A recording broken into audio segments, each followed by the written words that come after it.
সৰকাৰ intention ভাল নহয় তেখেতসকলে যদি ভাবে বাৰে বাৰে আমাকে টুপি পিন্ধায় বাৰে বাৰে আমাক মানে আমাৰ লগত বিশ্বাসঘাতকতাই হয় তেতিয়াহ'লেতো আৰু ডেমক্ৰেটিক কাণ্ট্ৰিত এটা ডেমক্ৰেটিক যিকোনো চিটুৱেশ্যন উদ্ভৱ হ'ব পাৰে এইটোতো নুই কৰিব নোৱাৰে আপুনি বিধানসভাৰ শেষৰ মিনিটত এইটো প্ৰতিবেদনটো দাখিল কৰি চৰকাৰে পলাল বিধানসভাৰ পৰা ওলাই গ'ল চাওক জনজাতিকৰণৰ দীৰ্ঘদিনীয়া দাবী 6 জনগোষ্ঠীৰ দীৰ্ঘদিনীয়া দাবী যে তেখেতসকলক জনজাতিৰ মৰ্যাদা দিব লাগে এতিয়াতো কিছু বছৰৰ পৰা কলিতা জনগোষ্ঠীও আন্দোলন কৰি আছে তেখেতসকলেও জনজাতিৰ মৰ্যাদা বিচাৰি আছে তো আপুনি যদি 6 জনগোষ্ঠীৰ লগত কলিতা জনগোষ্ঠীও লৈ লয় 7 জনগোষ্ঠীয়ে হ'ব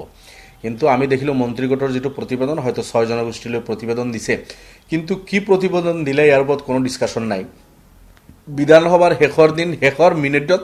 এইটো প্ৰতিবেদনটো দাখিল কৰি চৰকাৰে পলাল বিধানসভাৰ পৰা ওলাই গ'ল আমি বিৰোধী বিচাৰিলোঁ যে প্ৰতিবেদনটোৰ ওপৰত ডিছকাশ্যন হওক আপোনালোকে প্ৰতিবেদনত কি আনিছে এক্সিষ্টিং জনজাতিখিনিৰ যাতে লোকচান নহয় সেইসকলৰ যিবিলাক ৰাইটছ আছে সেইবিলাক প্ৰিজাৰ্ভ আছে না নাই নতুন জনগোষ্ঠীখিনিক আপোনালোকে জনগোষ্ঠী সঁচাকৈ দিব বিচাৰিছে না এনে এটা প্ৰতিবেদন দিলে এই ধৰণৰ কথা বাৰ্তাৰ কিন্তু আলোচনা কৰাৰ থল আছিল কিন্তু চৰকাৰে আলোচনাৰ পৰা পলালে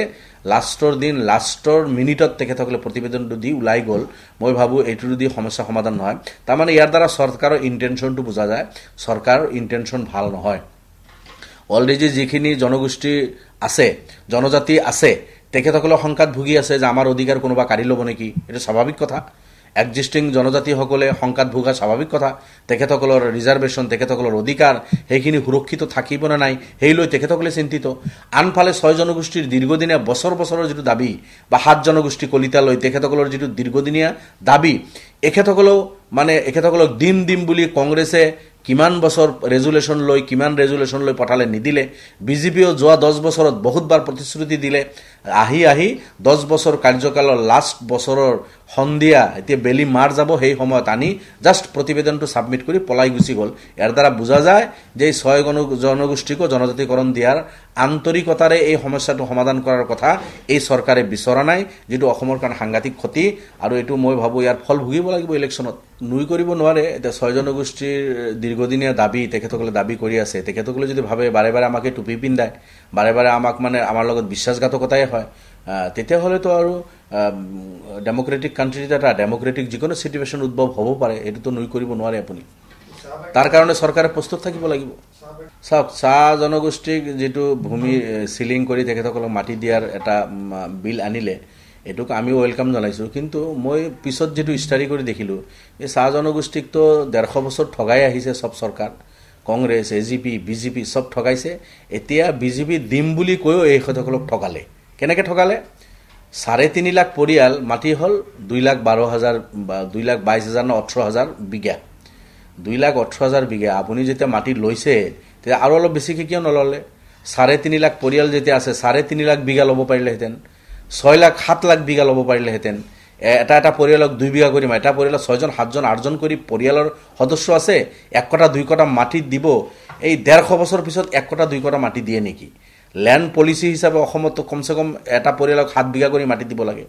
এই ক্ষুদ্ৰ চাহ খেতিয়কসকলক বা চাহ মজদুৰ সকলক আজি যদি 7 বিঘা কৰি মাটি দি দিলেহেতেন এখেতসকলে বন্ধুৱা মজদুৰ হৈ থাকিব না থাকিলেহেতেন এখেতসকলে চাহ বাগানৰ মালিক হ'ব পাৰিলেহেতেন এই 7 বিঘা মাটিৰ 6 বিঘাত নিজে ক্ষুদ্ৰ চাহ খেতি কৰি এখেতসকলে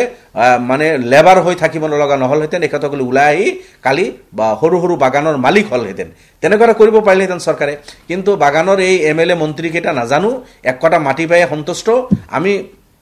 এটোৰ মই দেখিছো দিছে ঠিকে আছে কিন্তু কি দিলে 1 কটা 2 কটা মাটি নেকি এক নাম্বার কথা দ্বিতীয়তে চাহ বাগানত আপোনাৰ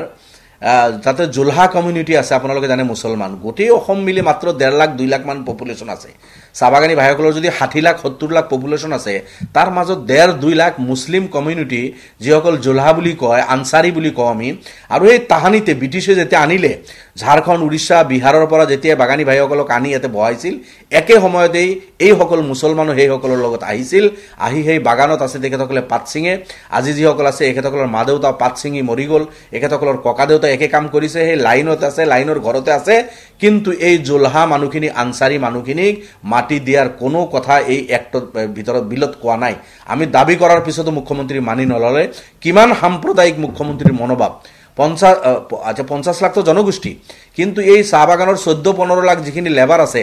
15 লাখ লেবাৰৰ ভিতৰত 1.5 লাখ মাত্ৰ মুছলমান লেবাৰ আছে, সেইখিনিক মাটি নিদি বাকীখিনিক মাটি দিব। এই সাম্প্ৰদায়িক মনোভাৱ এইটোক মানে কণ্ডেম কৰিছোঁ, মুখ্যমন্ত্ৰীক আহ্বান জনাইছোঁ এইবিলাক পৰিহাৰ কৰি বাগানৰ লাইনত থকা সেই আনচাৰী বা জোলহা মুছলমান কমিউনিটিৰ একফালে আপুনি কৈ থাকে গৰিয়া মৰিয়া দেশী জোলহা, এইসকলক খিলঞ্জীয়া বুলি আপুনি কয়, আনফালে আজি জোলহা গৰিয়া মৰিয়া দেশী জোলহা আনচাৰী বাগানৰ এই খিলঞ্জীয়া বুলি আপুনি কোৱাৰ পিছতো এক কটা মাটি দিয়াৰ আপোনাৰ মন নাইনে মুখ্যমন্ত্ৰী? গতিকে এই সব কাম মুখ্যমন্ত্ৰী কৰিছে। তো যিয়ে নহওক তথাপি বাগানৰ এইসকলক অলপ মাটি দিয়াৰ সিদ্ধান্ত লৈছে। দুৰ্ভাগ্য, এই চৰকাৰে মুছলমানক মাটি দিয়া নাই, চৰ অঞ্চলৰ মাটি দিয়া নাই, ভূমিহীন মুছলমানক মাটি নিদি প্ৰত্যেক মাহতে উচ্ছেদ কৰি আছে। যোৱাকালিও দেখিছে ৰহাৰ কামপুৰ এলেকাত তাতে উচ্ছেদ কৰিছে, ইয়াৰ আগত ডবকাত উচ্ছেদ কৰিছে, গোৱালপাৰ আশুডুবিত উচ্ছেদ কৰিছে, হাছিলা বিলত উচ্ছেদ কৰিছে, আপোনাৰ গৰুখুটিত কৰিছে, সোণাপুৰত কৰিছে, চাপৰত কৰিছে। একফালৰ পৰা মুছলমানক উচ্ছেদ কৰি আছে আৰু আনফালে অন্য জনগোষ্ঠীক মাটি দি আছে। এইটো বৈষম্য নীতি বন্ধ হ'ব লাগে আৰু সকলো শ্ৰেণীৰ লেণ্ডলেছ মানুহ, অসমত বসবাস কৰা সব লেণ্ডলেছ মানুহ, হিন্দু হওক মুছলমান হওক, সবকে মাটি দিব লাগে, এইটোৱে দাবী।